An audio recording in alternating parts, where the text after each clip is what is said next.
안녕하십니까. 국내 이슈를 통해 주식에 대한 투자 포인트를 찾아보는 크로스체크. 저는 오현진입니다. 오늘도 준비된 세 가지 기사 내용 살펴보도록 하겠습니다. 먼저 이데일리 기사입니다. 화장품 제조사들에 대한 얘기인데요. 화장품 제조사들은 기존에 이제 브랜드 화장품 업체가 생산을 위탁하면 그것을 그대로 생산해주는 역할만 했습니다. 하지만 최근에는 자체적인 화장품 개발 그리고 브랜딩, 마케팅까지 담당하면서 활동 영역이 넓어지고 있는데요. 이에 따라서 자체 브랜드 런칭을 통해서 신규 화장품 시장에 진출하려는 노력들도 나타나고 있습니다. 화장품 제조사들의 달라진 지위 확인해 보도록 하겠습니다. 두 번째 이데일리 기사입니다. 게임주 관련된 얘기인데요. 미투젠도 결국은 상장을 철회했습니다. 최근에 상장한 그 IPO에 나섰던 게임주도 전반적으로 주가가 좀 부진한 모습들 많이 나타나고 있는데요.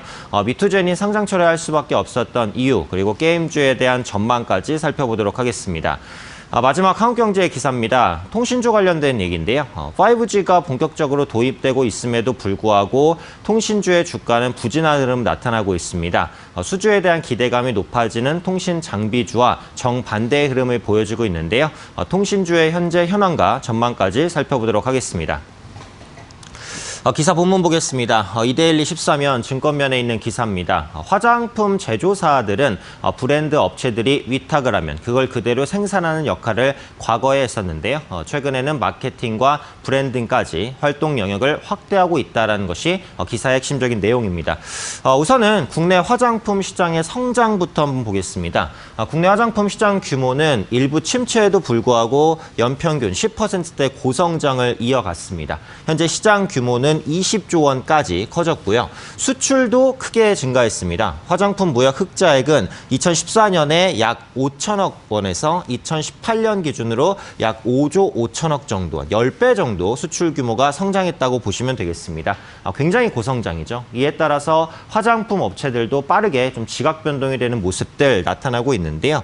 화장품 OEM 업체라고 볼 수 있는 그 한국 콜마 그리고 코스맥스 같은 경우 전통적인 OEM사의 지위를 유지하고 있었습니다.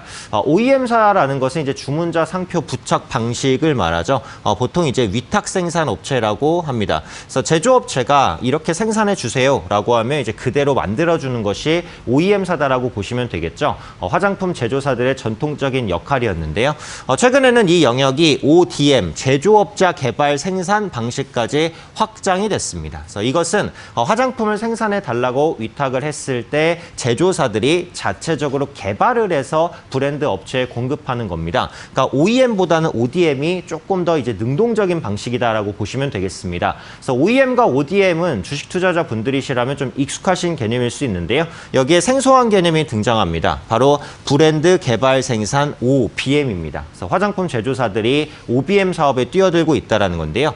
OBM은 ODM의 확장판입니다. 제조사가 상품을 기획, 개발, 생산해서 수요 기업에 공급하는 사업에서 브랜딩 그리고 마케팅까지 사업 영역을 확장한 형태라고 보시면 될 것 같습니다. 그래서 화장품 제조사의 광폭 행보가 눈에 띄는데요.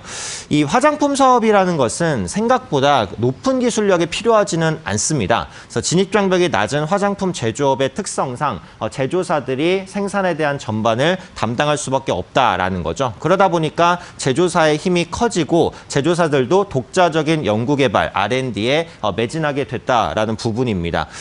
추가적으로 그 영국이라든지 이제 중국이라든지 동남아 시장에서도 그 중소화장품 브랜드들이 성장하고 있는 것도 국내 OBM 사업 확장에 좀 영향을 미치고 있다라고 보시면 되겠습니다. 그래서 한국처럼 중국에서도 뭐 위챗이라든지 웨이보 이런 SNS 그리고 뷰티 인플루언서의 영향력이 커지고 있고요. 이런 흐름이 동남아시아를 비롯한 다른 글로벌 시장까지 확대되는 추세라고 보시면 되겠습니다.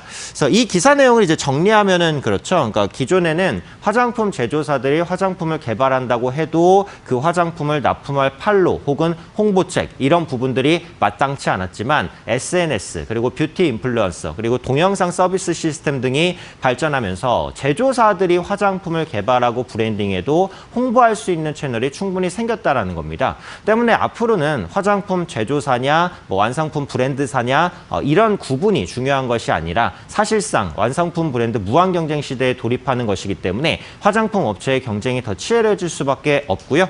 제조사와 이제 기존의 화장품사, 아모레퍼시픽이나 에이블 CNC 같은 화장품사의 경쟁도 치열해질 것으로 보여지기 때문에 이런 브랜드 경쟁에서 살아남는 업체만이 선별적인 성장을 거둘 수 있을 것으로 판단하고 있습니다. 두 번째 기사 내용 보도록 하겠습니다. 이데일리 18면 증권면에 있는 기사입니다. 그래서 게임주 미투젠도 결국은 이제 상장 철회를 할 수밖에 없었고 최근에 상장된 게임주들의 흐름도 다소 부진한 모습들 나타나고 있는데요. 우선은 최근 2년간 게임 업종의 IPO 현황부터 보도록 하겠습니다. 그래서 오늘 말씀드릴 미투젠 같은 경우 2020년 상반기로 상장일이 연기가 됐습니다. 그래서 수요 예측 과정에서 이제 상장이 철회가 됐다라고 보시면 되겠고요. SNK 같은 경우 올해 5월 달에 상장을 했습니다. 한 차례 상장 철회 이후에 재추진을 한 것인데 상장 이후 주가 상승률 굉장히 부진한 것을 볼 수 있고요. 베스카 같은 경우 이제 작년 12월에 상장한 게임주입니다. 밴드 하단 미만으로 공모가가 확정이 됐고 역시 상장 후 50% 이상의 주가 급락세를 보였습니다. 게임주가 이제 전반적으로 좀 부진한 모습들을 보여주고 있는데요. 일단 미투젠 같은 경우 그 홍콩에 본사를 둔 캐주얼 및 소셜 카지노 게임 업체입니다. 그래서 다양한 소셜 카지노 게임들을 서비스하고 있는 중인데요. 기관 투자자는 그 미투젠의 밸류에이션이 비싸다는 인식이 굉장히 강했다라는 겁니다. 그래서 기관 투자자의 호응을 얻지 못했다라는 건데 실제로 이제 국내에 상장되어 있는 W게임즈 같은 경우 카지노 관련 그 게임 사업을 영위하고 있습니다. 그러니까 이번에 상장을 시도했던 미투젠과 비슷한 업종이다라고 보시면 되겠는데 W게임즈 같은 경우에도 3분기 들어서 성장세가 크게 꺾이는 모습들이 나타나고 있거든요. 그러다 보니까 사실상 동종 업체라고 볼 수 있는 미투젠의 상장도 흥행하지 못했다라고 보시면 될 것 같습니다. 추가적으로 이제 최근에 게임주가 부진한 이유로 게임주의 위상이 이전보다 하락했다라는 것을 들 수 있습니다. 최근에 코스닥 시장에서 그 게임 업종이 주도주 지위를 내려놨다라고 봐야겠죠. 그리고 클라우드 게임을 비롯한 대형주 위주로 패러다임이 전환되고 있는 모습도 나타납니다. 사실은 그 몇 년 전만 하더라도 코스닥 시장의 주도 업종은 게임주였습니다. 코스닥 시가총액 상위 종목군들을 보시면 대부분 게임주가 올라와 있었는데요. 최근에 코스닥 시장 상위 종목을 보시면은 제약 그리고 바이오주 종목군들이 대부분 올라와 있습니다. 그래서 코스닥의 대장 지위를 게임주가 바이오주에 내놓으면서 게임주의 프리미엄도 상당히 좀 하락했죠. 그래서 이런 부분들이 게임주의 부진의 하나의 이유가 됐다라고 보시면 되겠습니다. 다만 이제 이런 현상들은 내년부터는 조금씩 개선될 거라고 기대를 하고 있습니다. 바로 카카오 게임즈의 상장이 진행될 것으로 보여지고 있기 때문인데요.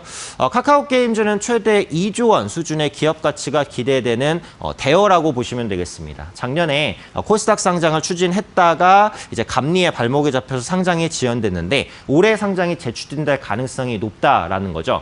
특히 이제 올해 대작 게임이라고 볼 수 있는 달빛 조각사라든지 V4 그리고 리니지 2M과 같은 종목군들이 그 상장 이후에 그러니까 런칭한 이후에 상당히 좋은 성과들을 좀 내고 있습니다. 그래서 이런 부분들에 힘입어서 카카오 게임즈가 상장을 추진할 것이고 대여가 상장함으로써 게임즈의 분위기를 전체적으로 호전시킬 가능성이 높다라는 기대감 높아지고 있다라고 볼 수 있고요. 끝으로 가장 기대되는 부분은 그 중국의 외자판호 발급입니다. 지금 사드리스크 이후에 한국 게임이 중국에 진출할 수 있는 길이 막혀 있다라고 볼 수 있습니다. 하지만 최근에 중국 왕이 부장이 또 방한을 하면서 한한령 해제에 대한 기대감이 높아지고 있습니다. 중국 같은 경우에는 글로벌 게임 1위 업체이기 때문에 한국 입장에서는 뭐 포기할 수 없는 시장이다라고 보셔야 될 것 같아요. 그래서 중국에 대한 판호 규제가 아마 내년쯤에는 해제될 것으로 보입니다. 그래서 종합하자면 지금까지는 게임주가 좀 부진한 흐름을 보였지만 내년 카카오 게임즈의 상장 재추진 그리고 한한령 해제로 인한 중국 판호 규제 재개 이런 부분들로 인해서 게임주의 투자 심리가 살아날 것으로 보이는 만큼 연말부터 게임주에 대한 관심은 좀 필요하지 않을까 판단하고 있습니다. 마지막 이슈 보도록 하겠습니다. 한국경제 24면 증권면에 있는 기사입니다. 5G 시대가 도래했지만 통신장비주와 다르게 통신주는 부진한 흐름을 보이고 있다는 것이 기사의 핵심적인 내용인데요. 우선은 그 통신주의 주가 그리고 통신장비주의 주가 추이를 보겠습니다. SK텔레콤의 주가를 보시면 연초부터 최근까지 꾸준하게 이제 하락하는 그런 모습들 나타나고 있습니다. 의미 있는 반등이 아직까지는 나오지 못하는 모습들 확인이 되고 있고요. 반면에 이제 통신 장비주 KMW 같은 경우에는 최근에 주가가 약간 흔들리기는 했지만 저점부터 고점까지 꾸준하게 올라가는 모습들 나타나고 있습니다. 그래서 통신주와 통신 장비주가 완전히 다른 주가 흐름을 보여주고 있는데요. 그 이유는 영업이익에 있습니다. 지금 통신사 같은 경우 영업이익 추이를 보시면 1분기부터 3분기 누적으로 봤을 때 SK텔레콤 그리고 KT 그리고 LGU+ 모두 꾸준하게 좀 하락하는 그런 모습들 나타나고 있습니다. 그래서 영업이익이 감소한 부분이 이제 통신사의 실적 악화로 연결됐고 이런 부분이 주가 부진으로도 연결이 됐다라고 보시면 될 것 같습니다.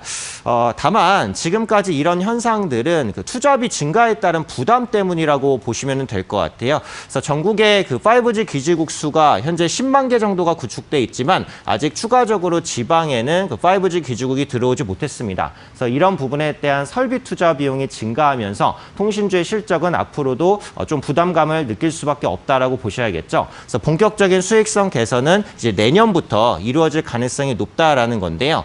하지만 현재 시점에서 이런 악재들은 대부분 주가에 반영된 이슈라고 생각을 합니다. 그리고 통신사의 ARPU, 가입자당 평균 매출액은 최근 들어서 꾸준하게 증가하는 모습들 나타나고 있기 때문에 내년부터는 실적 개선이 조금씩 일어날 수 있다라고 보고 있고요. 특히 이제 통신사는 신사업에 대한 진출을 가속화하는 모습들도 나타나고 있죠. OTT 플랫폼 시장에 진출하면서 새로운 서비스도 구축하고 있는 모습들 나타나고 있기 때문에 이런 성장 기대감이 내년 주가에는 반영될 수 있을 것으로 보여지고 있습니다. 특히 현재 연말로 가고 있는 시점, 배당주에 대한 관심이 높아질 수 있다는 부분도 SK텔레콤, KT, LGU+에 대한 주목도를 높여야 되는 이유다라고 보시면 될 것 같으니까요. 통신주에 대한 저가 매수도 한번 고려해 볼 수 있지 않을까 판단하고 있습니다. 네, 급일 준비한 기사 내용 모두 살펴보았습니다. 간밤의 미증시는 FMC 관련 불확실성 해소 그리고 중국에 대한 관세 부과 시점이 미뤄질 수 있다라는 기대감 동시에 반영되면서 반등에 성공을 했습니다. 국내 시장 같은 경우 결산기에 접어들고 있기 때문에 기관 투자자의 윈도우 드레싱도 기대되는 만큼 낙폭과대 대형 경기민 감주 그리고 배당주에 대한 관심도 필요하다라고 말씀드리겠습니다. 이상으로 크로스체크 오현진이었습니다.